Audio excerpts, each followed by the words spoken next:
الحمد لله رب العالمين فسبحان الله العظيم ولا حول ولا قوة إلا بالله العلي العظيم وأصلي وأسلم على خاتم الأنبياء والمرسلين نبينا محمد وعلى آله وأصحابه وسلم تسليما كثيرا بلغ الرسالة وأدى الأمانة ونصح الأمة اللهم صل وسلم على رسولك ونبينا محمد صلى الله عليه وعلى آله وأصحابه أجمعين أيها الناس اتقوا الله عباد الله أوصيكم وإياي أولا بتقوى الله إن أريد إلا الإصلاح ما استطعت وما توفيقي إلا بالله عليه توكلت وإليه أنيب بسم الله الرحمن الرحيم يا أيها الذين آمنوا اتقوا الله حق تقاته ولا تموتن إلا وأنتم مسلمون يا أيها الذين آمنوا اتقوا الله وقولوا قولا سديدا يصلح لكم أعمالكم ويغفر لكم ذنوبكم ومن يطع الله ورسوله فقد فاز فوزا عظيما يا أيها الذين آمنوا اتقوا الله وذروا ما بقي من الربا إن كنتم مؤمنين ആദരണീയരായ സത്യവിശ്വാസികളെ, വിശ്വാസിനികളെ, അല്ലാഹു സുബ്ഹാനഹു വ തആലയുടെ നിയമങ്ങളും നിർദ്ദേശങ്ങളും അവന്റെ റസൂൽ മുഹമ്മദ് മുസ്തഫ സല്ലല്ലാഹു അലൈഹി വസല്ലമയുടെ ചര്യകളും ജീവിതത്തിൽ യഥാവിധി പകർത്തിയും പാലിച്ചും അള്ളാഹു ഇഷ്ടപ്പെടുന്ന അടിമകളിൽ പെടാൻ പരിശ്രമിക്കണമേ എന്ന് എന്നോടും നിങ്ങളോടും വളരെ ആത്മാർത്ഥമായി ഉണർത്തുകയാണ്, വസിയത്ത് നൽകുകയാണ്. അത്തരുണത്തിൽ ജീവിതം മുന്നോട്ട് നയിക്കുവാനും അവസാനം സന്തോഷപൂർവം റബ്ബിനെ കണ്ടുമുട്ടാനുമുള്ള തൗഫീഖ് നൽകി അള്ളാഹു നമ്മെ എല്ലാവരെയും അനുഗ്രഹിക്കുമാറാവട്ടെ. സഹോദരങ്ങളെ, എല്ലാവരും ജീവിതത്തിന്റെ തിരക്കിലാണ്.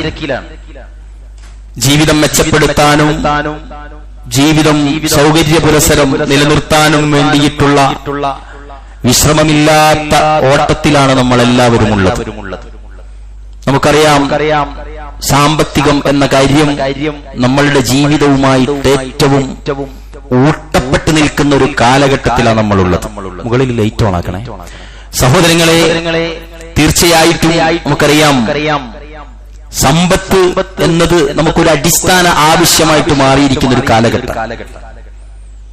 ഒരു 10-20 വർഷങ്ങൾക്ക് മുമ്പൊക്കെ, അല്ലെങ്കിൽ ഒരു 10 വർഷങ്ങൾക്ക് മുമ്പൊക്കെ ഒരാൾ പണിക്ക് പോകാതെ നാട്ടിലിങ്ങനെ ഉരുണ്ട് നടന്നാലൊക്കെ അവന്റെ കാര്യങ്ങളൊക്കെ മെല്ലെ ഇങ്ങനെ മുന്നോട്ട് പോയ ഒരു കാലഘട്ടം ഉണ്ടായിരുന്നു. ഇന്ന് ചെറുപ്പക്കാർ വരെ അധ്വാനിക്കൽ നിർബന്ധമാണ് എന്ന് മനസ്സിലാക്കിയ ഒരു കാലഘട്ടത്തിലാണ് നമ്മൾ ജീവിക്കുന്നത്. പട്ടിണി കിടക്കണമെങ്കിൽ വരെ 1000 രൂപ വേണ്ടിവരുമെന്ന് ഇപ്പോഴത്തെ ആളുകൾ പറയാറുണ്ട്. സഹോദരങ്ങളെ, സമ്പത്തുമായി നമ്മൾ ഇടപഴകുന്ന രംഗത്ത്, അത് സമ്പാദിക്കുമ്പോൾ അതല്ലെങ്കിൽ സാമ്പത്തികമായ വിനിമയങ്ങളിൽ ഏർപ്പെടുമ്പോൾ ഒരു സത്യവിശ്വാസി അപകടത്തിൽപ്പെടാൻ സാധ്യതയുള്ള അതീവ ഗുരുതരമായ ഒരു ഗർത്തത്തെ പറ്റിയാണ് ഇന്നത്തെ ഖുതുബയിൽ ഞാൻ ഉദ്ദേശിക്കുന്നത്. നമുക്കെല്ലാവർക്കും സുപരിചിതമായ, ഇടപെട്ടിട്ടോ കേട്ടിട്ടോ കണ്ടിട്ടോ ഒക്കെ പരിചിതമായ അല്ലാഹുവിന്റെ റസൂൽ മുഹമ്മദ് മുസ്തഫ സല്ലല്ലാഹു അലൈഹി വസല്ലമ അതീവ കഠിനമായ ശിക്ഷയുണ്ടെന്ന് പറഞ്ഞ പലിശ എന്ന കാര്യം നമുക്കറിയാം, എല്ലാവർക്കും സുപരിചിതമാണ്. ചിലപ്പോൾ എന്റെ ഖുതുബ കേൾക്കുന്ന ആളുകളിൽ പലരും ഒരു പക്ഷേ അതിൽ ഇൻവോൾവ് ആയിട്ട് പോലും ഉണ്ടാകും. അള്ളാഹു പുറത്തു തരുമാറാവട്ടെ. ഇന്നത്തെ ഖുതുബയിലൂടെ അതൊക്കെ തിരുത്താൻ അള്ളാഹു സുബ്ഹാനഹു വ തആല നമുക്ക് സന്മനസ് തരുമാറാവട്ടെ. തീർച്ചയായിട്ടും റിബ എന്ന് പറഞ്ഞാൽ പണ്ഡിതന്മാർ അതിന് കൊടുത്ത നിർവചനം അസിയാദ എന്ന് പറഞ്ഞാൽ വർധനവ്, വർദ്ധിപ്പിക്കുന്ന ഒരു പ്രോസസിംഗ് ആണത്.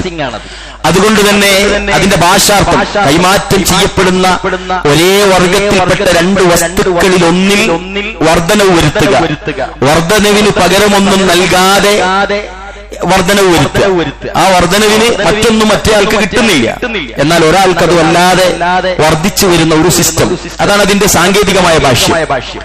ഇതിന്റെ മതവിധി സഹോദരങ്ങളെ, അള്ളാഹുവിന്റെ റസൂൽ സല്ലല്ലാഹു അലൈഹി വസല്ലമയും നമ്മുടെ റബ്ബായ അള്ളാഹുവും പറഞ്ഞത് ഹറാം എന്നാണ്. ഹറാം എന്നാണ്. വഹല്ലല്ലാഹുൽ ബൈഅ വഹറമ റിബ.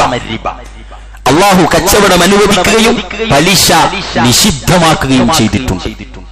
പലപ്പോഴും നമുക്കറിയാം, ഒരുപാട് ഹറാമുകളെ കണ്ടവരും കേട്ടവരും പഠിച്ചവരുമൊക്കെയാണ് നമ്മളെല്ലാവരും. പക്ഷേ മിക്ക ഹറാമുകളും ചെയ്യുമ്പോൾ നമുക്ക് മനസാക്ഷിക്കുത്തും ആളുകൾ അറിയരുതെന്ന പേടിയും അറപ്പും വെറുപ്പും, ചെയ്തു കഴിഞ്ഞാൽ നമ്മെ വല്ലാതെ ബേജാറാക്കുന്ന തരത്തിലുള്ള കുറ്റബോധവും ഒക്കെ പിടികൂടുന്ന തരത്തിലാണ് മിക്കവാറും തിന്മകളെ, ഹറാമുകൾ നമ്മൾ കാണുന്നത്. ഉദാഹരണമായിട്ട് ഒരു കൊലപാതകം, ഇനി ഇൻഷാ അല്ലാഹ് ഞാൻ കൊല ചെയ്യൂല റബ്ബേ എന്ന് പറഞ്ഞ് അള്ളാഹുവിനോട് തൗബ ചെയ്താലും കൊല ചെയ്യപ്പെട്ടവന്റെ മക്കൾ നമ്മുടെ മുന്നിലൂടെ പോകുമ്പോൾ, കൊല ചെയ്യപ്പെട്ടവന്റെ ഭാര്യ നമ്മളുടെ മുന്നിലൂടെ പോകുമ്പോൾ, അല്ലെ ആലോചിക്കുക, കൊല ചെയ്യപ്പെട്ടവന്റെ മക്കള് നമ്മളെ പരിചരിക്കുന്ന ഒരു പരിതസ്ഥിതിയിലേക്ക് നമ്മളെങ്ങാനും വഴിമാറി സഞ്ചരിക്കുമ്പോൾ, അങ്ങനെ ഒരു അപകടത്തിൽ നമ്മൾ പെട്ടിട്ട് അവർ വന്ന് നമ്മളെ സഹായിക്കുമ്പോൾ എന്തെന്നില്ലാത്ത സങ്കടമായിരിക്കും പ്രിയപ്പെട്ടവർ നമുക്ക് ഉണ്ടാവുക. അതുപോലെ വ്യഭിചാരികൾ ആലോചിച്ച് നോക്ക്.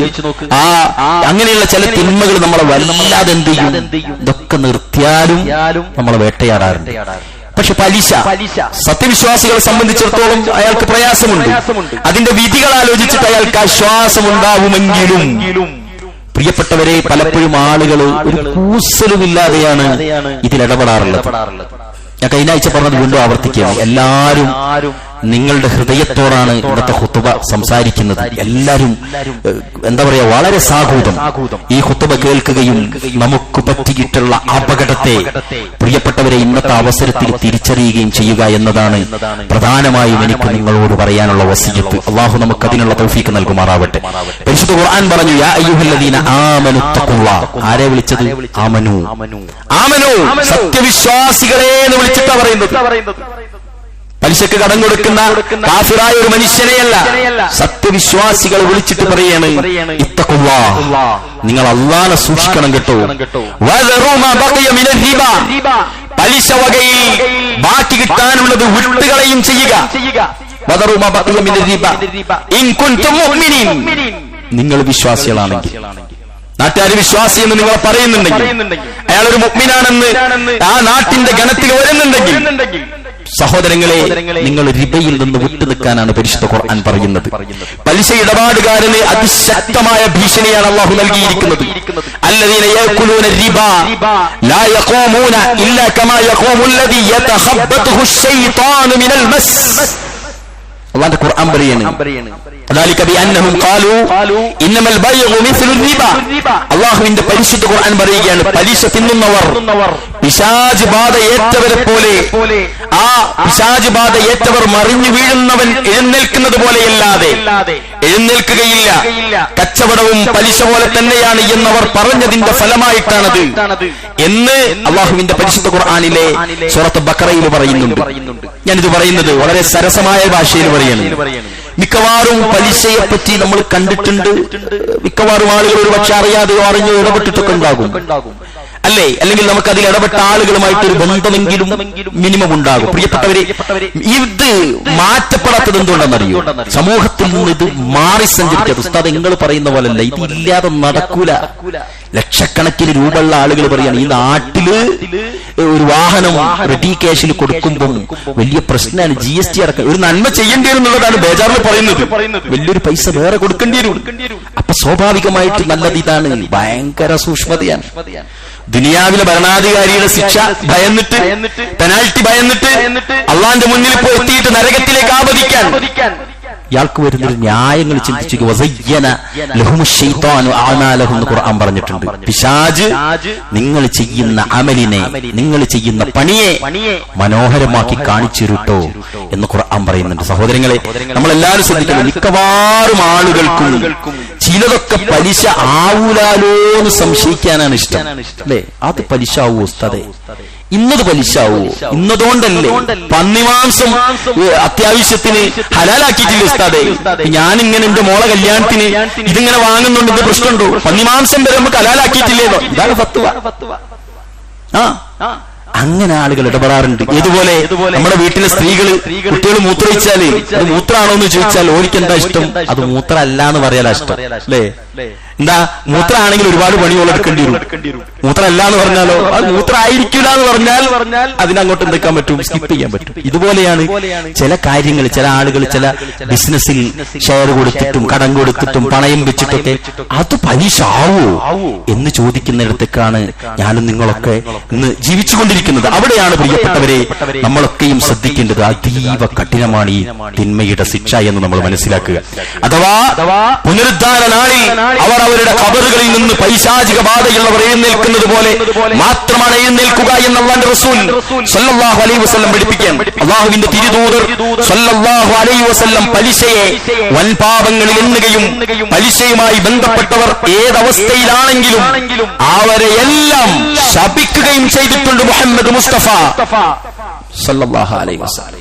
അതിലേർപ്പെട്ടവർക്ക് അല്ലാഹുവിന്റെ റസൂലിന്റെ ശാപം എല്ലാരും പേടിച്ചു.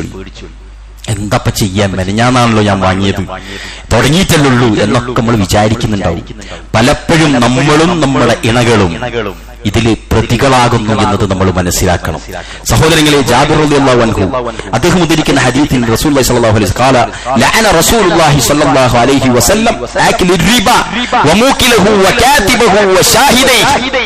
അല്ലാഹുവിന്റെ റസൂൽ ജാബിർ റളിയല്ലാഹു അൻഹു നിവേദനം അദ്ദേഹം പറഞ്ഞു, പലിശ തിന്നുന്നവനെയും തീറ്റുന്നവനെയും എഴുതുന്നവനെയും സാക്ഷികളെയും മുഹമ്മദ് മുസ്തഫ സല്ലല്ലാഹു അലൈഹി വസല്ലം ശപിച്ചിരിക്കുന്നു. അവിടുന്ന് റസൂലുള്ളാഹി സ്വല്ലല്ലാഹു അലൈഹി വസല്ലം പറഞ്ഞു, അവരെല്ലാം തുല്യരാണ് എന്നാ റസൂലുള്ളാഹ്. ആരൊക്കെ? വാങ്ങിയോൻ, അതുപോലെ തന്നെ പലിശ തിന്നുന്നവനും തീറ്റിക്കുന്നവനും, വാങ്ങിയോനും കൊടുത്തോനും, അത് എഴുതുന്നവനും അതിന് സാക്ഷിയായി നിന്നവനും ഒക്കെ കണക്കാണ് റസൂലുള്ളാഹി സ്വല്ലല്ലാഹു അലൈഹി വസല്ലം പറഞ്ഞിരിക്കുന്നത്. പ്രിയപ്പെട്ടവരെ, അതുകൊണ്ട് നമ്മളൊക്കെയും ശ്രദ്ധിക്കുക. അതുകൊണ്ടാണ് പലിശ അല്ലാഹു സുബ്ഹാനഹു വ തആല നിഷിദ്ധമാക്കിയത്. നിങ്ങൾ ആലോചിച്ച് നോക്കി, പലിശ എങ്ങാനും നമുക്ക് അനുവദിച്ചതാണെങ്കിൽ ഈ പള്ളിയിൽ എത്ര ആളുകൾ ഇന്ന് നടന്നു വന്നു, എത്ര ആളുകൾ ബസ്സിൽ വന്നു. എല്ലാവർക്കും കിട്ടൂലേ? 1 രൂപ കൊടുത്ത കാറ് കിട്ടൂലേ? കിട്ടും പ്രിയപ്പെട്ടവരെ. എല്ലാരും പല സമൂഹത്തിലും കുടുംബത്തിലും ചില ആളുകൾ മാന്യന്മാരാകുന്നത് അവന്റെ ഒരു വാഹനത്തിന്റെ പേരിലായിരിക്കും. ഒരു നല്ല കാറുമായിട്ട് നമ്മുടെ കുടുംബത്തിന്റെ വീട്ടിൽ ചെന്നാലുള്ള അവർ നൽകുന്ന സ്വീകാര്യത ഒരു വല്ലാത്തൊരു സ്വീകാര്യതയായിരിക്കും. അവൻ ഭയങ്കരമായിരിക്കും ആ കൂട്ടത്തിൽ, അല്ലേ? എല്ലാവരും കല്യാണത്തിന്റെ പുതുക്കത്തിന് അവരുടെ ബസ്സിൽ പോകുമ്പോ, അവരുടെ ടാക്സിയിൽ പോകുമ്പോ അവരിങ്ങനെ സ്വന്തം കാറിൽ മാഷാ അല്ലാഹ് അവിടെ പറ്റും. എനിക്ക് അറിയാം അതിങ്ങനെ വരാൻ. പക്ഷെ എന്താ, നീ എടുത്തതുപോലുള്ള ലോണ് ഹറാമാണെന്ന് പഠിച്ചു വെച്ചവനാ ബസ്സിൽ വന്നവൻ. അങ്ങനെ എന്തിച്ചൊക്കെ നമ്മളെ എത്ര മളയച്ചന്മാരാ തലയിൽ മുണ്ടിട്ടിട്ട് നമ്മൾ പോണ്ടി ആ കാറും എടുത്തിട്ട് അത്രയും വൃത്തിയായിട്ട് ഏർപ്പാട് നമ്മൾ ചെയ്തത്. അത് എത്ര കടുപ്പത്തിൽ വേണമെന്ന് നിങ്ങൾ വിചാരിക്കരുത്. കാരണം ഇങ്ങനെ പറഞ്ഞാലേ ഒരിത്തിരി അളക്കൊക്കെ ചില കൽബിൽ വരുള്ളൂ. ഇത്ര സ്ട്രോങ്ങിൽ നമ്മൾ കണ്ടാൽ, കാരണം അത്രയും അപകടകാരി. നിങ്ങൾക്കറിയോ അതിന്റെ ഹുക്കുമുകൾ നിർണയിക്കപ്പെട്ടെടുത്ത് പണ്ഡിതന്മാര് പറഞ്ഞറിയോ, വ്യഭിചാരത്തെക്കാളും പ്രശ്നമാണ് പറഞ്ഞത്. ആലോചിക്കേ, നമ്മുടെ ഭർത്താവ് ഏതെങ്കിലും നിലക്കൊരു അവിഹിതം അല്ലെങ്കിൽ അങ്ങനെ ഒരു കണക്ഷൻ ഒന്നും വേണ്ട, വാട്സപ്പിൽ ഒരു മെസ്സേജ് അങ്ങനത്തെ ഒന്ന് കണ്ടാൽ എന്തെല്ലാം കുലുമാലായിരിക്കും വീട്ടിൽ, അല്ലേ? എന്നാൽ നമ്മളെ പുതിയാപ്പുള്ള ലോണിനൊരു വണ്ടിക്ക് അപ്ലൈ ചെയ്തിരിക്കുന്നു കേട്ടാല് അന്ന് കേക്ക് മുറിക്കലും ബിരിയാണിയും, അല്ലേ? ആലോചിക്കേ, മഹാബാബ ഇദ്ദേഹം ചെയ്തു വെച്ച് വന്നിട്ടുള്ളത്.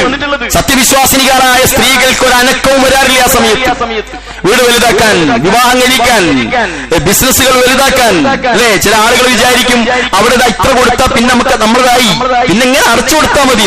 എല്ലാവർക്കും പറ്റൂലേ? സാധ്യമല്ല പ്രിയപ്പെട്ടവരെ, പാടില്ല പ്രിയപ്പെട്ടവരെ. നമ്മളെല്ലാവരും സൂക്ഷിക്കണം. കാരണം ഇത് പിശാച് നമ്മളെ വല്ലാതെ ബേജാറാക്കുന്ന പരിപാടിയാണ്. പണം കുന്നുകൂടി അള്ളാഹുവിന്റെ ഖുർആൻ പറഞ്ഞില്ലേ, യംഹഖുല്ലാഹു റിബ വയുർബിസ് സദഖാത്ത്. റിബ നിങ്ങളെ എന്താക്കി കളയും? നാശിപ്പിച്ചു കളയുന്ന പറഞ്ഞത്. പലിശ നിങ്ങളെ തകർത്ത് കളയും. ആരെ? ഒരു വ്യക്തിയെയല്ല, ഒരു കുടുംബത്തെയല്ല, ഏത് വമ്പൻ രാജ്യങ്ങളെ വരെ നിലം പതിപ്പിക്കാൻ ഈ പലിശ കൊണ്ട് കാരണമാകുമെന്ന് അല്ലാഹു സുബ്ഹാനഹു വ തആല പറയുന്നു. കുറ്റം തീർക്കാൻ കഴിയില്ല. എന്നാലോ സദഖാത്തുകൾ നിങ്ങളെ വളർത്തുന്ന പറഞ്ഞത്. നമ്മൾ വിചാരിക്കും പലിശക്ക് ഇങ്ങോട്ട് എടുത്താൽ ഉഷാറാക്കാം. അല്ല, അല്ലാഹു പറയാണ് നിങ്ങൾക്ക് കിട്ടിയ പണത്തിൽ നിന്ന് കുറച്ചെടുത്ത് കൊടുത്തോളി, ബാക്കിയുള്ളവർ നിങ്ങൾക്ക് വലുതാകാൻ പറ്റും. അത് നമുക്ക് വിശ്വസിക്കാൻ പറ്റുന്നില്ല. ആലോചിക്ക്, അത് നമുക്ക് വിശ്വസിക്കാൻ പറ്റുന്നില്ല. അല്ലാഹു സുബ്ഹാനഹു വ തആല കുല്ലു നഫ്സിൻ ദായിഖത്തുൽ മൗത്ത്, മരണം ഏതൊരു വ്യക്തിയെയും ഏതൊരു ദേഹത്തെയും പിടികൂടുക തന്നെ ചെയ്യുമെന്ന് ആവർത്തിച്ചു പറഞ്ഞു. അനക്കല്യ മനുഷ്യന്മാർക്ക് അല്ലേ?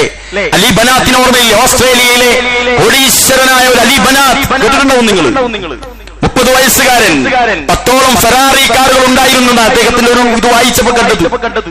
കോടീശ്വരനായിരുന്നു, വലിയ വലിയ സ്വത്തുക്കളും സമ്പാദ്യങ്ങളുമുള്ള അദ്ദേഹം 30ാമത്തെ വയസ്സിൽ ക്യാൻസർ രോഗമുണ്ടെന്ന് അറിയിക്കപ്പെട്ടു.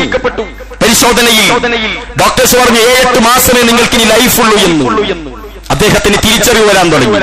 വരുന്ന സമയങ്ങളിൽ, വരുന്ന മണിക്കൂറുകളിൽ ഏറ്റവും കൂടുതൽ നന്മ ചെയ്യണമെന്ന് തീരുമാനിച്ച അദ്ദേഹം ആഫ്രിക്ക പോലുള്ള ഈ പാവപ്പെട്ടവർ ജീവിക്കുന്ന രാജ്യങ്ങളിലെ മക്കളെ ഏറ്റെടുക്കാൻ തുടങ്ങി. അദ്ദേഹത്തിന്റെ സമ്പാദ്യം മുഴുവൻ അതിന് ചെലവഴിച്ചു. മരണാശികയിൽ കിടക്കാണ്. ആ സമയത്ത് പത്രക്കാർ അദ്ദേഹത്തോട് ചോദിച്ചു അത്രേ, ഇയാൾ എന്തിനെങ്ങനെ കുത്തുബയിൽ ഇതെല്ലാം പറഞ്ഞെന്ന് ആരും വിചാരിക്കരുത്, ഇത് നിങ്ങൾ കേൾക്കേണ്ടതാണ്, ഉള്ളതാണെങ്കിൽ അല്ലാഹു ആലം. അതായത് പത്രക്കാർ ചോദിച്ചു, എന്താണ് നിങ്ങൾക്ക് എന്തുണ്ടായി ഈ രോഗം കൊണ്ട്? അദ്ദേഹം പറയാണ്, ഈ രോഗം കൊണ്ടാണ് എന്റെ കണ്ണു തുറക്കപ്പെട്ടത് എന്ന് പറഞ്ഞാൽ ഈ രോഗമാണ് എനിക്ക് ചില കാര്യങ്ങൾ തെളിയിച്ചു തന്നത്. ഞാൻ എന്റെ ഫെറാറി കാറിൽ 200-250 സ്പീഡിൽ പോയ സമയത്ത് കിട്ടിയ സുഖത്തെക്കാളും ഞാൻ അനുഭവിച്ച സുഖം പാവപ്പെട്ട പല കുട്ടികൾക്ക് മുന്നിലും റൊട്ടിക്കഷ്ണങ്ങൾ നീട്ടുമ്പം അവർ നനഞ്ഞ നിറഞ്ഞ കണ്ണുകളോടെ ഓടി വന്ന് ആർത്തിയോടെ തിന്നുമ്പോൾ കണ്ട ആനന്ദം എനിക്ക് ആ കാറിൽ സഞ്ചരിച്ചപ്പോൾ കിട്ടിയിട്ടില്ല എന്ന. ചില മക്കൾ അവർക്ക് ഭക്ഷണം കൊടുത്തപ്പോൾ തിന്നാതെ ആ ഭക്ഷണങ്ങൾ മുറുക്കെ പിടിച്ചോടി വന്ന് ഞാൻ എന്നെ ചുംബിച്ചപ്പോൾ പട്ടുമെത്തയിൽ സുഖാനുഭൂതിയോടുകൂടി കിടന്ന ആ സുഖം ഞാൻ മറന്നുപോയി ആ നിമിഷം എന്ന് അദ്ദേഹം പറയുന്നു. എന്താ സംഭവിച്ചത്? അദ്ദേഹം കൊട്ടിത്തങ്ങോട്ട് തീർത്തു. സമ്പത്താണ് കയ്യിലുള്ളത്, ഇനി മരിക്കാൻ കുറഞ്ഞ മാസങ്ങളെ ദിവസങ്ങളെ ഉള്ളൂ എന്ന് കണ്ടപ്പോൾ അതിനെക്കൊണ്ട് സ്വർഗം നേടിയതാണ്. അല്ലാഹു നിങ്ങളെ രക്ഷപ്പെടുത്തും പ്രിയപ്പെട്ടവരെ. അതുകൊണ്ട് നമ്മൾ മ്ലേച്ഛകരമായ ഈ മഹാപാപത്തിൽ നിന്ന് വിട്ടുനിൽക്കൽ നിർബന്ധമാണ്. ഒരു വ്യക്തി മറ്റൊരാളിൽ നിന്ന് ഉദാഹരണം 1000 സ്വാ ഗോതമ്പ് 1200 സ്വാ ഗോതമ്പിന് പകരമായിട്ട് വാങ്ങുക. പണമിടപാടൊക്കെ പറ്റിയതാണ്. റസൂലുള്ളാഹിന്റെ കാലത്ത് പണം ഇല്ലല്ലോ, നോട്ടില്ല, കറൻസി ഇല്ല, അറിയാലോ. അങ്ങനെ 1200 സ്വാ വാങ്ങുക. ഇടപാടുകാർ രണ്ടുപേരും ഉടമ്പടി നടന്നിടത്ത് വെച്ച് തന്നെയാണ് ഗോതമ്പ് അന്യോന്യം ഏറ്റുവാങ്ങുന്നത്. എന്നാൽ കൂടുതലുള്ള 200 സ്വാ ഗോതമ്പിന് പകരമായിട്ട് മറ്റാളടുത്ത് നിന്നും വാങ്ങുന്നില്ല. ഈ 1000 വാങ്ങിയിട്ട് 1000 കൊടുത്തിട്ട് 1200 വാങ്ങണം. അത് പലിശയാണെന്നാണ് മുഹമ്മദ് മുസ്തഫ സല്ലല്ലാഹു അലൈഹി വസല്ലം. ഈ റിബൽ ഫദ്ലിന്റെ മതവിധി എന്താണെന്നറിയോ? 6 വസ്തുക്കളിൽ അല്ലാഹുവിന്റെ റസൂൽ സല്ലല്ലാഹു അലൈഹി വസല്ലം ഇത് പഠിപ്പിച്ചു തന്നിട്ടുണ്ട്. 6 വസ്തുക്കളിൽ. സഹോദരങ്ങളെ, നമ്മളെല്ലാവരും ശ്രദ്ധിക്കേണ്ട പ്രധാനപ്പെട്ട ഒരു കാര്യമാണ് 6 സംഗതികൾ, 6 വസ്തുക്കൾ അല്ലാഹുവിന്റെ റസൂൽ എണ്ണി. 6 വസ്തുക്കളിലുള്ള അധിക പലിശ ഇസ്ലാമിക ശരീഅത്ത് നിഷിദ്ധമാക്കിക്കളാം, ഹറാമാക്കിക്കളാം. എന്തൊക്കെയെന്നറിയോ? 1 സ്വർണം, വെള്ളി, ഗോതമ്പ്, ബാർലി, കാരക്ക, ഉപ്പ് എന്നിവയാണ്. എന്താണ് സംഭവം? ആ വസ്തുക്കളിൽ ഒന്ന് അതേ വർഗത്തിൽപ്പെട്ടത് കൊണ്ട് വിറ്റാൽ അധികമായാലും അവയ്ക്കിടയിൽ ഏറ്റക്കുറച്ചിലുണ്ടായാലും അത് നിഷിദ്ധമാണ് എന്ന് പറഞ്ഞ ഞങ്ങൾ ചോദിക്കും, അതെന്താ സംഭവം? സ്വർണം കൊടുത്തിട്ട് സ്വർണം വാങ്ങൽ നിഷിദ്ധമാണെന്ന്. സുബ്ഹാനല്ലാഹ്. മനസ്സിലായോ? പഴയ സ്വർണം കൊടുത്തിട്ട് പുതിയ സ്വർണം, അങ്ങനെ ഒരു ഉസ്താദേ, പഴയ സ്വർണം കൊടുത്തിട്ട് ആ പണം ഇങ്ങോട്ട് വാങ്ങണം, പിന്നെ പുതിയ സ്വർണം വാങ്ങേണ്ടത് പണം കൊടുത്തിട്ട് വേണ്ടിയത് ഞാൻ അങ്ങോട്ട് വരുന്നുണ്ട് എന്ന് പറഞ്ഞാൽ ഒരു വസ്തുവിന് പകരം മറ്റൊരു വസ്തു അതേ നിമിഷത്തിൽ ഇടപാടുകൾ ഇല്ലാതെ വാങ്ങിയാലും ഈ അളവുകളിൽ വ്യത്യാസം വരുത്തി വാങ്ങിയാലും പ്രിയപ്പെട്ടവരെ പറ്റൂല എന്നാണ് നമുക്ക് വിധിയിൽ പറയുന്നത്. അബൂ സഈദ് അൽ-ഖുദരി റളിയല്ലാഹു അൻഹുവിൽ നിന്ന് നിവേദനം, റസൂലുള്ളാഹി സ്വല്ലല്ലാഹു അലൈഹി വസല്ലം പറഞ്ഞു, സ്വർണവുമായോ വെള്ളിയുമായി തമ്മിലോ ഗോതമ്പും തമ്മിലോ ബാർലിയുമായോ ഈത്തപ്പഴവും തമ്മിലോ ഉപ്പും തമ്മിലോ തുല്യ ഗണമായും റൊക്കവുമായാണ് കൈമാറേണ്ടത്. ആരെങ്കിലും കൂടുതൽ കൊടുക്കുകയോ കൂടുതൽ ആവശ്യപ്പെടുകയോ ചെയ്താൽ അവൻ പലിശ സ്വീകരിച്ചു. 2 പവന്റെ പഴയ സ്വർണം കൊടുത്താൽ 2 പവന്റെ പുതിയ സ്വർണം നിങ്ങൾക്ക് കിട്ടുമോ പ്രിയപ്പെട്ടവരെ? കിട്ടുമോ? എന്തെങ്കിലും വകയിൽ വേറെ കൊടുക്കേണ്ടി വരുന്നുണ്ടോ? അതാണ് നമുക്ക് പറ്റാത്തത്. അതുകൊണ്ടാണ് സ്വർണം കൊടുക്കുക, പണം വാങ്ങുക, എന്നിട്ട് ആ പണത്തിന് എത്ര സ്വർണം പുതിയത് കിട്ടുമോ അത് വാങ്ങാനാ പറഞ്ഞത്. അല്ലാണ്ട് ഒരു എക്സ്ട്രാ കൊടുക്കൽ. പഴയതിനൊരു നമുക്കറിയാലോ, ഒരു മാറ്റി എന്ന് പറഞ്ഞിട്ട് ഒരു ഗ്രാമിന് ഒരു 100 രൂപ 80 രൂപ ഈ ഏർപ്പാടിൽ നമ്മൾ മുന്നോട്ടിട്ട് പുതിയനോ മുന്നോട്ട് അല്ലേ, അങ്ങനെ കൊടുക്കുന്നത് വരെ അള്ളാഹുവിന്റെ റസൂൽ സല്ലല്ലാഹു അലൈഹി വസല്ലമ നിഷിദ്ധമാക്കി. അതുകൊണ്ട് നമ്മൾ എല്ലാവരും ശ്രദ്ധിക്കുക. ഇനിയോ നമ്മൾ ശ്രദ്ധിക്കേണ്ട ഒരു കാര്യമാണ്, പണയം വെക്കും ആളുകൾ. കാറ് 2 ലക്ഷം രൂപ വാങ്ങും, നമ്മളെ കാറും കൊടുക്കും. എന്നിട്ട് നമ്മൾ ആവശ്യങ്ങളൊക്കെ കഴിഞ്ഞ് നമ്മൾ പണമൊക്കെ സമ്പാദിച്ചു വെച്ചാൽ 2 ലക്ഷം അയാൾക്ക് തിരിച്ചു കൊടുക്കും, കാറ് തിരിച്ചു വാങ്ങും. അവിടെയും പലിശ കിടക്കുന്നുണ്ട്. എവിടെയെന്നറിയോ? ഈ കാറ് പണയം വെക്കാം, അല്ലാണ്ട് റസൂൽ പണയം വെച്ചിട്ടുണ്ട്. പക്ഷേ നമ്മൾ കാറ് പണയം വെച്ചതുപോലെ, വീട് പണയം വെച്ചതുപോലെ അല്ല റസൂലുള്ളാഹി സ്വല്ലല്ലാഹു അലൈഹി വസല്ലമയും സഹാബത്തും പണയം വെച്ചിട്ടുള്ളത്. അതായത് ഒരാൾ കാറ് പണയം വെച്ചാൽ മറ്റേ ആൾ കാർ ഓടിക്കരുത്. ഉസ്താദെ അന്നേരം കേടായിപ്പോലെ, ഓടിച്ചോട്ടെ, ഓടിച്ചതിനൊരു പണം വാടകയായിട്ട് നിശ്ചയിച്ചിട്ടേ ഓടിക്കാവൂ. മനസ്സിലായില്ലേ? അല്ലെങ്കിൽ എന്താ സംഭവിക്കുക? നമ്മൾ കൊടുത്ത 2 ലക്ഷം 2 ലക്ഷമായിട്ട് ഇങ്ങോട്ട് കിട്ടും. ഓന്റെ കാറോ എല്ലാ ഡിപ്രീസിയേഷനും നടന്ന് തകർന്ന് തരിപ്പണായി അല്ലേ? നമ്മൾ 2 കൊല്ലം ഉപയോഗപ്പെടുത്തിയിട്ടാ കൊടുക്കുന്നത്. ആ ഉപയോഗപ്പെടുത്തിയതിന്റെ ആസ്വാദനം, ആ ഉപയോഗപ്പെടുത്തിയതിന്റെ മേന്മയും പ്രതിഫലവും പലിശയാണെന്നാണ് പഠിപ്പിക്കപ്പെടുന്നത്. അതുകൊണ്ടല്ലേ ഇമാം അബൂ ഹനീഫിന് ഓർമ്മയില്ലേ നിങ്ങൾക്ക്? അദ്ദേഹം കടം കൊടുത്തു, താൻ തന്റെ കൂട്ടുകാരനാ കൊടുക്കുന്നത്. സ്ഥിരമായി ആ ചങ്ങാതിയുടെ വീടിന്റെ ഓരത്ത് ഇരുന്നിട്ട് ആ ബെഞ്ചിൽ ഇരുന്നിട്ട് കട പറഞ്ഞ മനുഷ്യനാണ്. ഈ പണം കടം കൊടുത്ത ശേഷം അദ്ദേഹം പിന്നെ അവിടെ വന്നിട്ടില്ല. നിശ്ചയിച്ച ഡേറ്റിന് സമയമായപ്പോ അദ്ദേഹം പണം വാങ്ങാൻ വന്നു. എന്നിട്ട് വീടിന്റെ ഓരത്ത് നിൽക്കാതെ വെയിലത്ത് നിൽക്കുകയാണ്. വീട്ടുകാരൻ വന്നിട്ട് പറഞ്ഞു, വരി ഇരിക്കും, നിങ്ങൾ സ്ഥിരം ഇരിക്കുന്ന സ്ഥലമല്ല, ഇങ്ങോട്ട് വരി. അദ്ദേഹം എന്താ പറഞ്ഞത്? ഞാനും താങ്കളും തമ്മിലൊരു പണമിടപാടുണ്ട്, അത് തിരിച്ചു തരുന്നതിനിടയിൽ താങ്കളുടെ ഈ തണൽ ഞാൻ ഉപയോഗിച്ചാൽ, താങ്കളുടെ വീടിന്റെ ഓരത്തിരുന്നു എന്ന ആ ഒരു ആസ്വാദനം ഞാൻ അതിന്റെ പേരിൽ എങ്ങാനും ഉപയോഗിക്കപ്പെട്ടാൽ അതിന്റെ പലിശയാകുമോ എന്ന് ഞാൻ ഭയപ്പെടുന്നു എന്നാ പണ്ഡിതൻ പറഞ്ഞത്. സുബ്ഹാനല്ലാഹ്. ആലോചിച്ചു. അദ്ദേഹത്തിന്റെ അങ്ങനെയല്ല, നമ്മളൊക്കെ അങ്ങനെയാണ്. നമ്മൾ തിരിച്ചാണ്. അങ്ങനെ നമ്മളൊരാൾക്ക് സ്വതക്ക കൊടുത്താൽ ഓനെ നമ്മൾ ഉപയോഗപ്പെടുത്തും. ടയറ് പഞ്ചറായാലും ഓനെ ആദ്യം വിളിക്കും. തലേന്ന് 5000 കടം വാങ്ങിയിട്ടുണ്ടോ? വണ്ടി പഞ്ചറായി, അല്ലെങ്കിൽ തേങ്ങ പറിച്ചു, പെറുക്കിയിടാൻ ആളില്ല, ഓനെ വിളിക്കും. ഓനാണെങ്കിലോ ഈ ഇന്നലെ സഹായിച്ചതിന്റെ ആ ഒരു ഇതിൽ ഇങ്ങനെ നിൽക്കുകയും സ്നേഹത്തിൽ എന്തെങ്കിലും തിരിച്ചു ചെയ്തു കൊടുക്കണം എന്നൊക്കെ വിചാരിച്ച് നിൽക്കുന്ന സാധുവിനെ കൊണ്ട് തേങ്ങയും ഓലയും ഒക്കെ അതുമായിരിക്കും. മനസ്സിലായോ? പലിശ പ്രിയപ്പെട്ടവരെ പണിയെടുപ്പിക്കുകയാണത് അല്ലേ? അള്ളാഹുവിന്റെ ഖുർആൻ പറഞ്ഞിട്ടുണ്ട്, നിങ്ങൾ സ്വതക്ക കൊടുത്തതിന്റെ പേരിൽ എടുത്തു പറയുകയോ അതിന്റെ പേരിൽ ഉപദ്രവിക്കുകയോ അരുത് എന്ന് അള്ളാഹുവിന്റെ ഖുർആൻ പറഞ്ഞു. എന്ന് പറഞ്ഞാൽ അങ്ങനെയുള്ള, അതുപോലെ വീട് പണയത്തിൽ കൊടുത്താൽ വീടിനൊരു വാടക നിങ്ങൾ നിശ്ചയിക്കണം. ഇളവോടുകൂടി നിശ്ചയിച്ചോളി. പക്ഷെ വീട് ഉപയോഗിച്ചതിനൊരു വാടക വാങ്ങണം.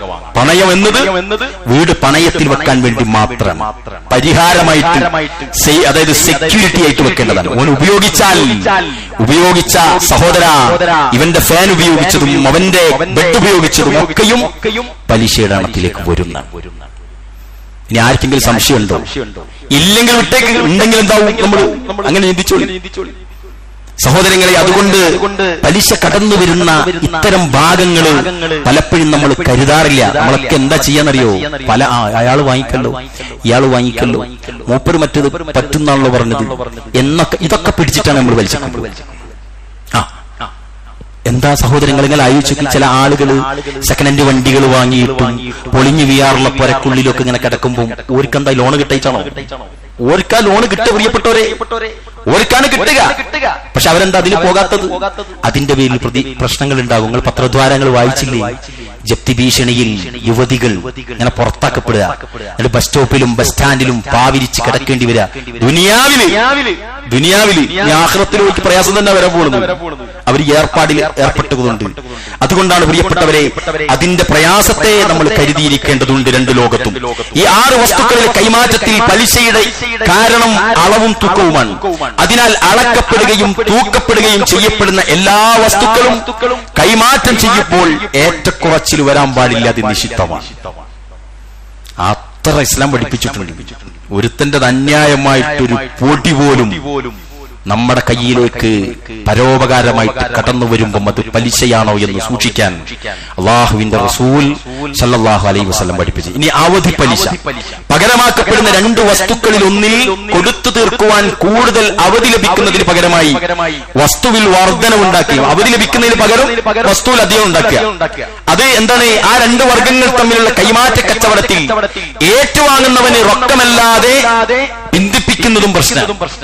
സമയം കൊടുക്കുന്നതിന് കുറച്ചധികം, അതായത് 100 തേങ്ങ നമ്മൾ കൊടുത്തു കടം, എന്നിട്ട് 6 മാസം കഴിഞ്ഞാൽ ഞാൻ പറിച്ച് അണക്കും തരുട്ടോ എന്നും നമ്മൾ 100 തേങ്ങ എന്നല്ല ഒരു 125 കിടന്നോട്ടെ. പ്രശ്നമാണ്. നമ്മൾ പലിശ കൊടുത്തു, മറ്റോനോ എന്തായാലും ഓനെ കുറച്ച് അധികം അല്ലാണ്ട് കൊണ്ടിരില്ല അല്ലേ? അങ്ങനെ നമ്മൾ വെളിച്ചെണ്ണ വാങ്ങിയാൽ തക്കാളി 2 എണ്ണം വാങ്ങിയാൽ നമ്മൾ 3 എണ്ണം കൊണ്ട് കൊടുക്കും. എന്തിന്? വേണ്ട പ്രിയപ്പെട്ടവരെ, അതാവശ്യമില്ല. നിങ്ങൾ കൊടുത്തോളി, ഒരു പെട്ടി തക്കാളി കൊടുത്തോളി ഗിഫ്റ്റ് ആയിട്ട്. അത് ഇത് വാങ്ങിയതിന്റെ പേരിലാവണ്ട, വേറെ എന്തെങ്കിലും സാധനം കൊടുത്തോളൂ, വാങ്ങിയതിന്റെ പേരുണ്ടാവരുത്, അതാവരുത്. ആ വകയിലാണെങ്കിൽ പ്രയാസമാണ് കാര്യം. അവധി ഒരു 6 മാസം കഴിഞ്ഞിട്ടല്ലോ തന്നത്, ഇങ്ങോട്ട് തരും.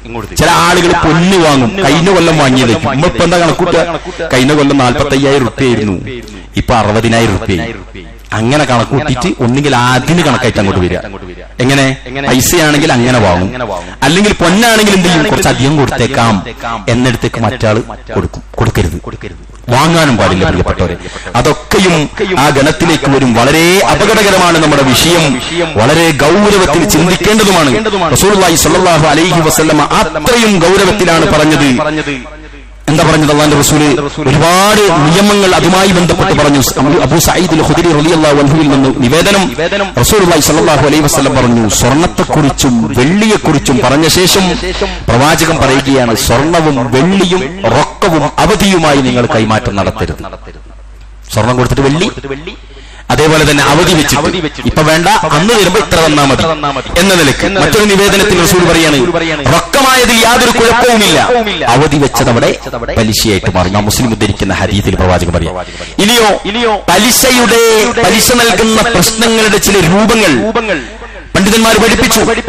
അത് ഏറ്റവും കൂടുതൽ നമ്മൾ ശ്രദ്ധിക്കേണ്ടത്, പലിശയുടെ കാരണമൊത്ത ഒരേ വർഗത്തിൽപ്പെട്ട 2 വസ്തുക്കൾ കൈമാറ്റം ചെയ്യപ്പെടുന്ന സമയത്ത് അതിന് 2 നിബന്ധനകളാണുള്ളത്. ഒരേ സാധനം കൈമാറ്റം ചെയ്യുമ്പോൾ സദസ്സ് പിരിയുന്നതിന് മുമ്പ് ഇടപാടുകാർ സാധനങ്ങൾ റൊക്കമായിട്ട് അങ്ങോട്ടും ഇങ്ങോട്ടും കൈമാറണം, പിന്നെ തെക്ക് വെക്കാൻ പാടില്ല.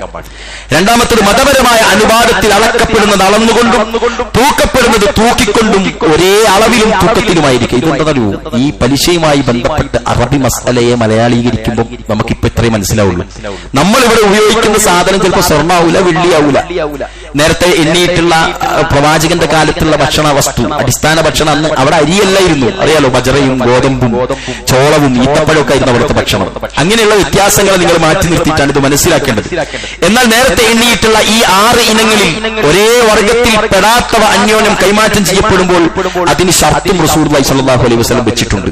സദസ്സിൽ നിന്ന് പിരിയുന്നതിന്റെ മുമ്പ് സാധനം റൊക്കമായി വാങ്ങേണ്ടതുണ്ട്. അതുപോലെ തുല്യഗണത്തിലായിരിക്കുക എന്നത് ഷർത്തല്ല. ഇങ്ങനെ സാധനങ്ങൾ നമുക്ക് എന്ത് ചെയ്യാം?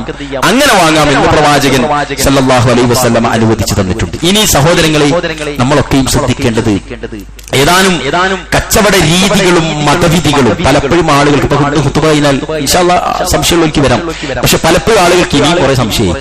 ചിലതൊക്കെ പലിശ എല്ലാം ഉണ്ടാക്കിയെടുക്കാനൊക്കെ ഉണ്ടാവും ചില ആൾക്കാർക്ക്. ചില ആളുകൾക്ക് ആശങ്കകൾക്ക് ഇസ്ലാം നൽകുന്ന വിധി എങ്ങനെയാ? ആശങ്കകൾക്ക് ആശങ്കയെ മാറ്റി നിർത്തലാണ് അതിന്റെ വിധി, അല്ലേ?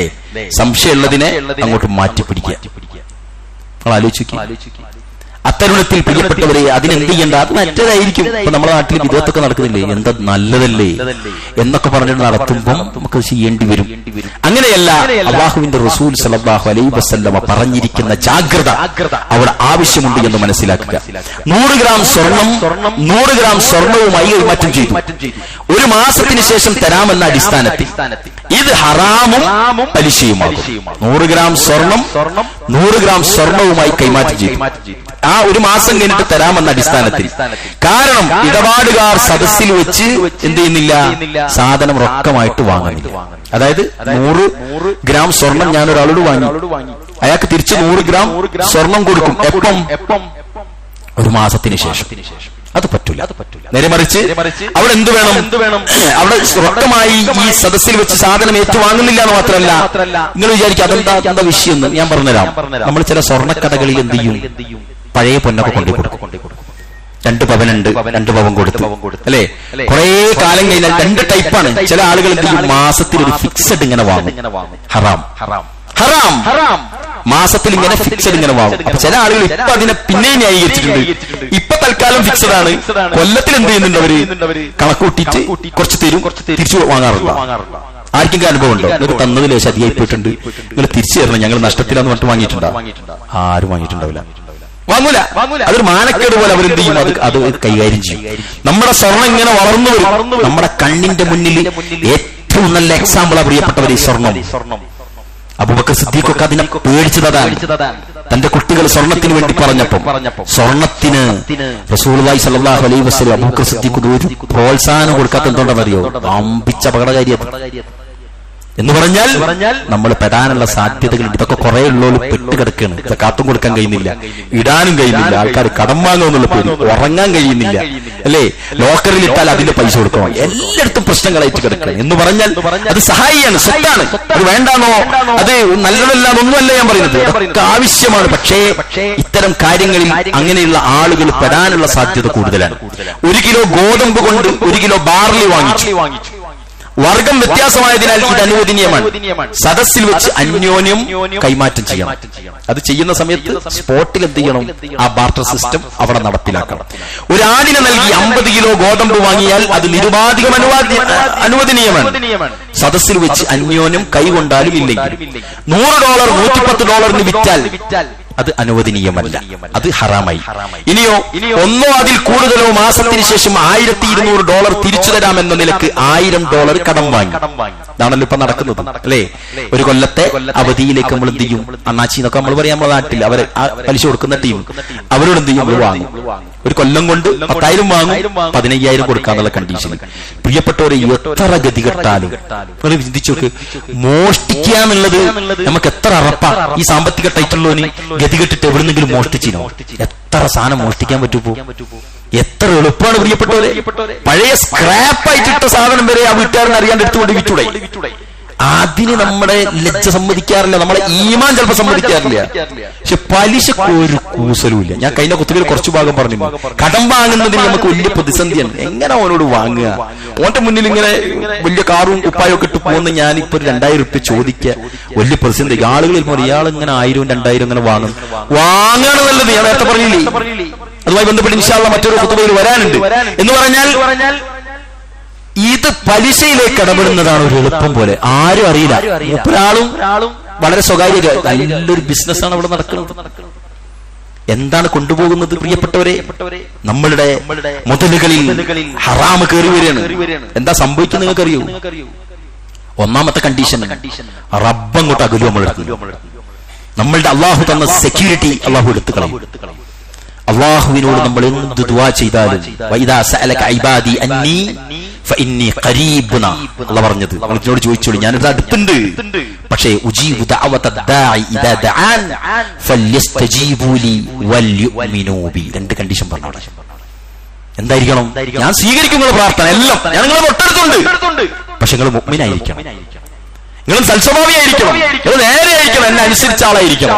ഇത് കണ്ടീഷൻ അപ്പുറം പറഞ്ഞിട്ടുണ്ട്. ആ കണ്ടീഷൻ ഞാൻ ഫസ്റ്റ് ചോദ്യത്തിൽ വരുമോ? മുഅ്മിനുകളായ ആളുകൾ മുഅ്മിനുകളായിക്കൊണ്ട് പലിശയിൽ ഏർപ്പെടാൻ കഴിയുമോ പ്രിയപ്പെട്ടവരെ? അവർ മുഅ്മിൻ എന്ന ഗണത്തിൽ നിന്ന് പുറത്തേക്ക് പോയാൽ പിന്നെ അവന്റെ ദുആ അല്ലാഹു എന്ത് സ്വീകരിക്കാനാണ്? പ്രാർത്ഥനകൾ സ്വീകരിക്കാനുള്ള ഷർത്തുകളിലെ ഒന്നാമത്തെ ഷർത്ത് എന്താണെന്നറിയോ? എന്താണ്? അവൻ അള്ളാഹുവിനെ തെരഞ്ഞെടുക്കുക, റബ്ബിനെ തെരഞ്ഞെടുക്കുക. രണ്ടാമത്തെ എന്താ? അവൻ പൂർണ്ണമായിട്ടും ഉടുത്തതും തിന്നതും ഒക്കെ ഹലാലായി സമ്പാദിച്ചുകൊണ്ടായിരിക്കണം. ഹലാലിൽ നിന്നിട്ട് വേണം നമ്മൾ പ്രാർത്ഥിക്കുക. മനസ്സിലായില്ലേ? എല്ലാരും സൂക്ഷിച്ചോളി. ലോൺ എടുത്ത ആളുകൾ, വണ്ടി അടവിനെടുത്തോര് പെട്ടെന്ന് ക്ലിയർ ചെയ്തോളി. ഇനി വേറെ നിങ്ങൾക്കൊരു സന്തോഷ വാർത്ത ഞാൻ പറയാം. ഞാൻ നേരത്തെ പറഞ്ഞില്ലേ, ചില പാപങ്ങൾ, ചില ഹറാമുകൾ ചെയ്താൽ അത് നിർത്തിയാലും അതിന്റെ പരിണിതമായ ചില സാധനങ്ങൾ ഇങ്ങനെ കിടക്കും. ആ തിന്മ ചെയ്ത സ്ഥലം, ആ തിന്മ, അതാണ് റസൂലുള്ളാഹി സ്വല്ലല്ലാഹു അലൈഹി വസല്ലം മദ്യം നിരോധിച്ചപ്പം അതിന്റെ ചഷകങ്ങൾ ഉടച്ചാളം പറഞ്ഞില്ലേ?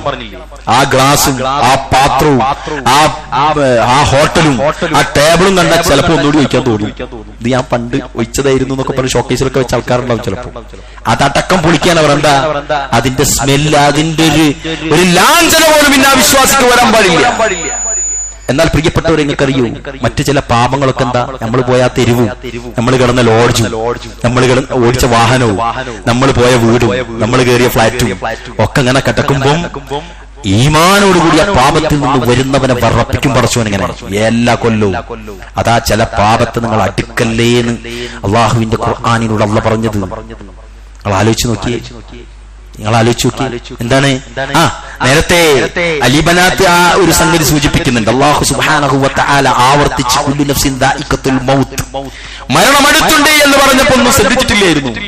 പക്ഷേ വൈറ്റ് കോട്ടും ഒരു സ്റ്റെതസ്കോപ്പും ഇട്ട് ഡോക്ടർ വന്നിട്ട് നിങ്ങളെ മരണമടുത്തുണ്ട് എന്ന് പറഞ്ഞപ്പോഴാ എനിക്ക് തിരിച്ചറിവ് കിട്ടിയത്. കാരണം എന്താ പറയാ, റബ്ബ് നമുക്കെല്ലാം തന്ന റബ്ബ് പറഞ്ഞപ്പോ നമുക്ക് തിരിയുന്നില്ല, നമ്മൾ എടുക്കുന്നില്ല അല്ലേ? ഒരു സാധാരണ MBBS കാരൻ പറയാണ് നിങ്ങളെ കാര്യം പോക്കാണ്. എന്തായിരിക്കും നമ്മളെ ഈമാനും അവസ്ഥയല്ലോ? എല്ലാരെയും കെട്ടിപ്പിടിക്കലും പൊരുത്തപ്പിടിക്കലും ഭാര്യ കൊടുക്കലും അല്ലേ? ഒരു മനുഷ്യൻ പറയുമ്പോഴത്തേക്ക് നമ്മൾ ജാഗ്രതയിലേക്ക് വരികയാണ്. അതെ, അതുകൊണ്ടാണ് പ്രിയപ്പെട്ടവരെ ഞാൻ നേരത്തെ പറഞ്ഞതിലേക്ക് വരികയാണ്. എപ്പോഴും നമ്മൾ ശ്രദ്ധിക്കുക, ഈ പലിശയുമായിട്ടുള്ള ഏർപ്പാട് ആ ചെയ്ത ആളുകൾക്കൊരു സന്തോഷ വാർത്ത ഉണ്ട്, അവർ തിരുത്താൻ തയ്യാറാണ്. എന്താണെന്നറിയോ?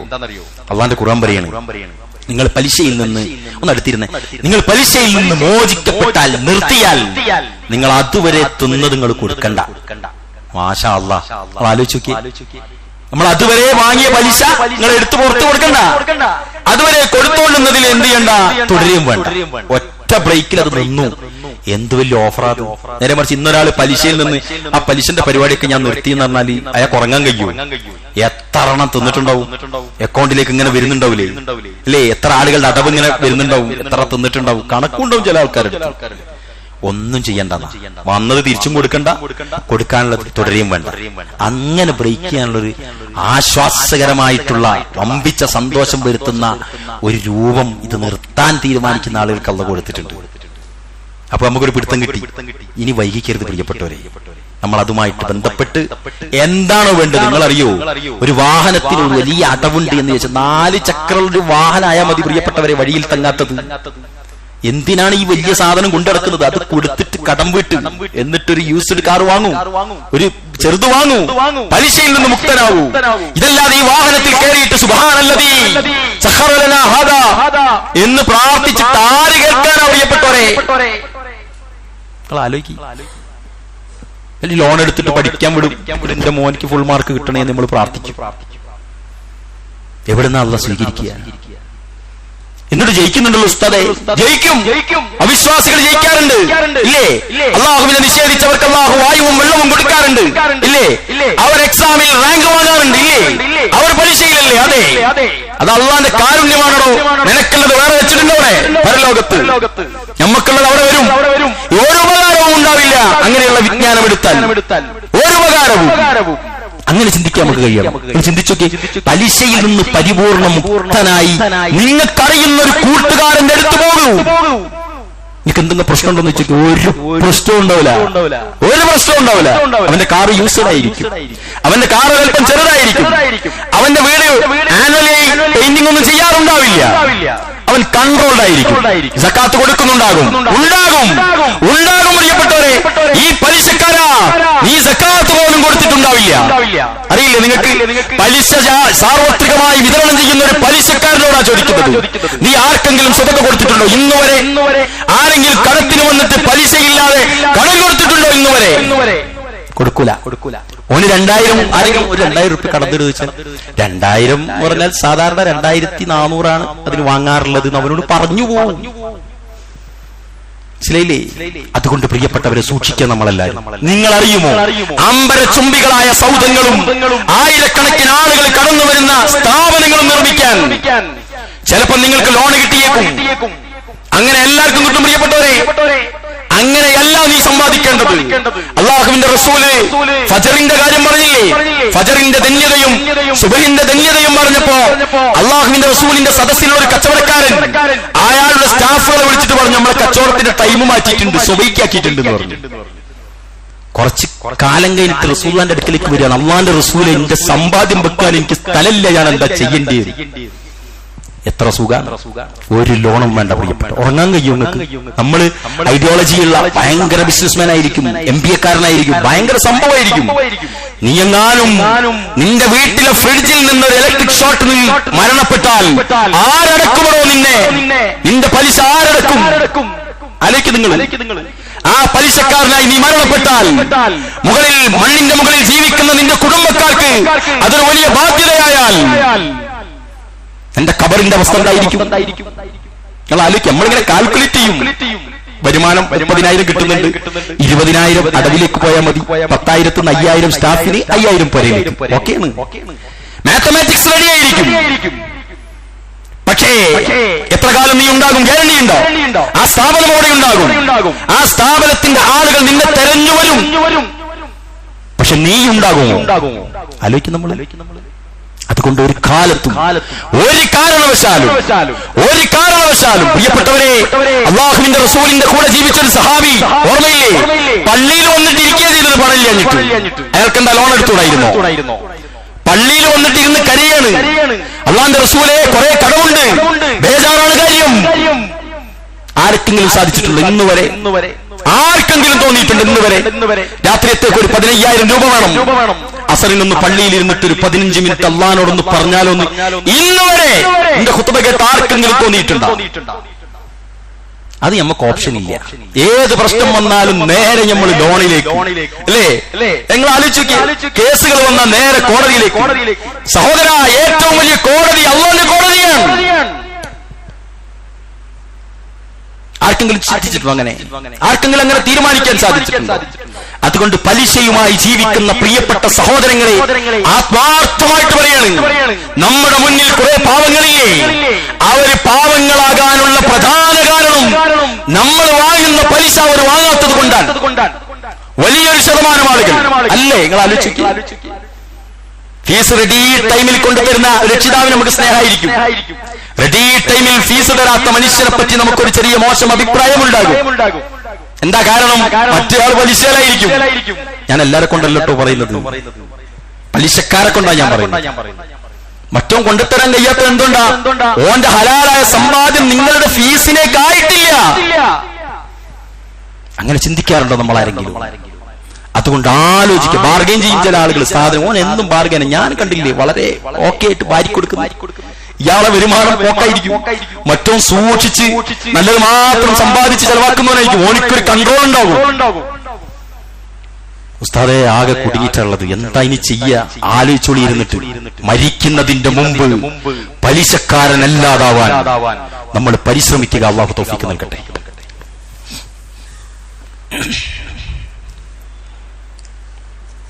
അൽഹംദുലില്ലാഹി അല്ലദീ അല്ലമ ബിൽ ഖലം അല്ലമൽ ഇൻസാന മാ ലം യഅലം. അമ്മാ ബഅദ്, ഇത്തഖുല്ലാഹ ഇബാദല്ലാഹ്, ഉസീകും വഇയ്യായ സാനിയം ബിത്തഖ്വല്ലാഹ്. സഹോദരങ്ങളെ, എപ്പോഴും നമ്മൾ ശ്രദ്ധിക്കേണ്ട സംഗതി എന്താണെന്നറിയോ? ദുനിയാവിൽ നമ്മളൊരു കാലം ജീവിക്കും.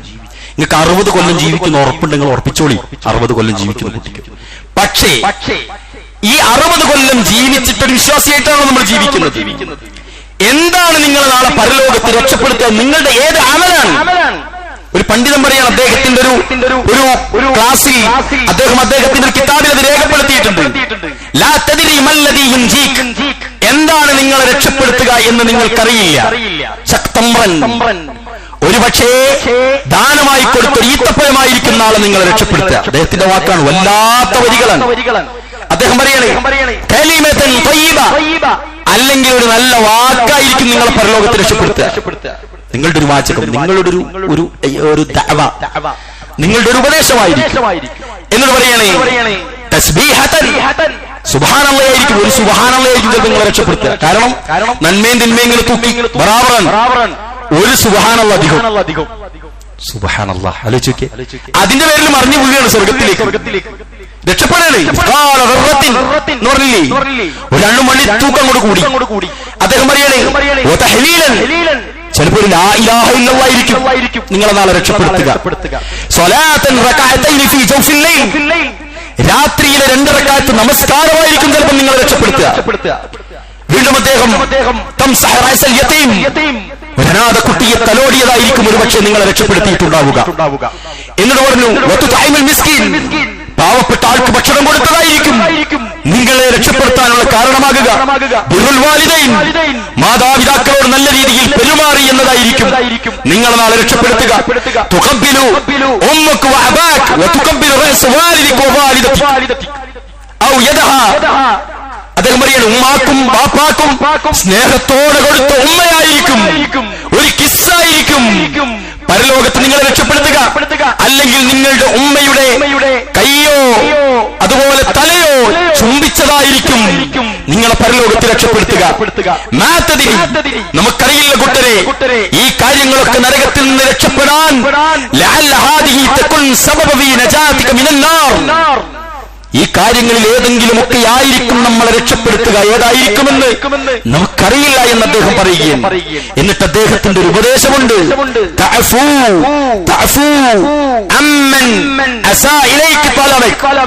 നിങ്ങളോട് തെറ്റ് ചെയ്തവരോട് നിങ്ങൾ പുറത്തു കൊടുക്കുക, നിങ്ങളോട് ബന്ധം മുറിച്ചവരോട് ബന്ധം പുലർത്തുക, നല്ല പ്രവർത്തനങ്ങളിൽ മുന്നേറുക,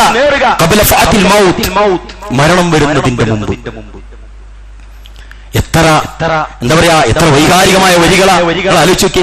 നമ്മളെ വീട്ടിന്റെ മുന്നിൽ, നമ്മളെ കൂട്ടത്തിൽ, നമ്മുടെ പള്ളിയിൽ, നമ്മുടെ മദ്രസയിൽ ഒരു യത്തീം കുട്ടിയുണ്ട്. ആ കുട്ടി ഒന്ന് തലോടിയാൽ ആ ഒരു തലോടൽ മതിയത്തെ നാളെ നരകത്തിൽ നിന്ന് നമ്മൾ രക്ഷപ്പെടാൻ. പാവപ്പെട്ട അയൽവാസിയായ ഒരു കുട്ടിക്ക് ദിനേന എന്നോണം ഭക്ഷണം എത്തിക്കുന്നതാണ് ചിലപ്പോൾ നമ്മൾ സ്വർഗത്തിലേക്ക് എത്താനുള്ള ഒരു വഴിയാകുക. ഇത് നമ്മൾ ആലോചിക്കണം. മാതാപിതാക്കളെ ഉമ്മ വെക്കാത്തവരെ, മാതാപിതാക്കളുടെ ശരീരത്തിൽ തൊടാതെ വർഷങ്ങൾ നീണ്ടു നിൽക്കുന്ന ജീവിതം നയിക്കുന്നവരെ നിങ്ങൾ രക്ഷപ്പെടുമോ? ഈ വരികൾ കേൾക്കുമ്പോ എത്ര മുത്തം കിട്ടായിരുന്നു, കൊടുക്കാൻ കഴിയായിരുന്നു, കിട്ടിയോ? കബറിലെത്തി പോയില്ലേ? കബറിലെത്തിയില്ലേ? മയ്യത്ത് മാത്രം ഉമ്മ വെച്ച പരിചയമായിരിക്കും പലർക്കും ഉണ്ടാവുക, അല്ലേ? ആലോചിച്ചു നോക്കൂ പ്രിയപ്പെട്ടവരെ, ഈ ഒരു ഗതികേട് നമുക്കുണ്ടാവരുത്. അതുകൊണ്ട് സൂക്ഷിക്കുക. ജീവിതത്തിൽ ധർമ്മസമരം നടത്തണം നമ്മൾ നന്മക്ക് വേണ്ടിയിട്ട്. എങ്കിലേ നമ്മൾ രക്ഷപ്പെടുകയുള്ളൂ. നിങ്ങൾ വിശ്വസിക്കുന്ന സ്വർഗവും നരകവും യാഥാർത്ഥ്യമാണെന്നുള്ള ബോധമുണ്ടെങ്കിൽ നന്മ അവിടെ ചെയ്യൽ നിർബന്ധമാണ്, തിന്മയെ നിരാകരിക്കൽ നിർബന്ധമാണ്. പലിശ സാർവത്രികമായാൽ കാലാവസ്ഥയിൽ ഒരു മാറ്റമുണ്ടാകുമെന്ന് നമ്മളുടെ ഒരു പ്രാർത്ഥനയും അള്ളാഹു സ്വീകരിക്കില്ല എന്ന്. അതുകൊണ്ട് ഈ ഗുരുതരമായ പാപത്തിൽ നിന്നും നമ്മൾ രക്ഷപ്പെടണം. ആരെങ്കിലും അതിൽ പെട്ടിട്ടുണ്ടെങ്കിൽ, മാനസികമായ പ്രയാസം നിങ്ങൾക്ക് വന്നിട്ടുണ്ടെങ്കിൽ, അത് നിങ്ങളുടെ ഈമാന്റെ ഒരു തിരുമ്പെങ്കിലും നിങ്ങളുടെ ഹൃദയത്തിൽ ഉണ്ട് എന്നതിന്റെ തെളിവാണ്. ഇതെല്ലാം കേട്ടിട്ട് മനക്കമില്ലാത്ത മനുഷ്യ, നിങ്ങൾ കുടുങ്ങും എന്ന് സ്നേഹത്തോടെ അറിയിക്കുക. അതുകൊണ്ട് എല്ലാവരും അതിൽ നിന്ന് രക്ഷപ്പെടുക. അള്ളാഹു നമുക്ക് എല്ലാവർക്കും അതിനുള്ള തൗഫീക്ക് നൽകുമാറാവട്ടെ, അതിനുള്ള സാഹചര്യവും കഴിവും അറിവും ഈമാനും നൽകുമാറാവട്ടെ, അതിനുള്ള ഒത്താശകൾ ചെയ്യാനുള്ള സഹായകരങ്ങൾ അള്ളാഹു നമ്മളിലേക്ക് നെറ്റിത്തരുമാറാവട്ടെ. അല്ലാഹുമ്മ ഗഫിർ ലിൽ മുഅ്മിനീന വൽ മുഅ്മിനാത്ത് വൽ മുസ്ലിമീന വൽ മുസ്ലിമാത്ത് വൽ അഹ്യാഇ മിൻഹും വൽ അംവാത്ത് ഇന്നക മുജീബു ദഅവാതി യാ ഖാദിയൽ ഹാജാത്ത്. അല്ലാഹുമ്മ അജർനാ മിനൻ നാർ, അല്ലാഹുമ്മ അജർനാ മിനൻ നാർ, അല്ലാഹുമ്മ അജർനാ മിനൻ നാർ. അല്ലാഹുമ്മ ഇന്നാ നഊദു ബിക മിൻ അദാബി جهنم ومن عذاب القبر ومن فتنة المحيا والممات ومن فتنة المسيح الدجال. ربنا آتنا في الدنيا حسنة وفي الآخرة حسنة وقنا عذاب النار. اللهم صل على محمد وعلى آل محمد.